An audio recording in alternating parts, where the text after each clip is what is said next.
আনারকলি মুঘল ইতিহাসের সবথেকে রহস্যময় নারী।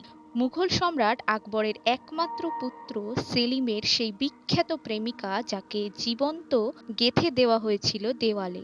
গল্পটা আমরা সকলেই জানি, তবে ইতিহাসের পাতায় কি আনারকলির কোনো উল্লেখ আছে? যুবরাজ সেলিম দরবারের সবথেকে সুন্দরী নর্তকীর প্রেমে পড়ে যান, যার নাম আনারকলি।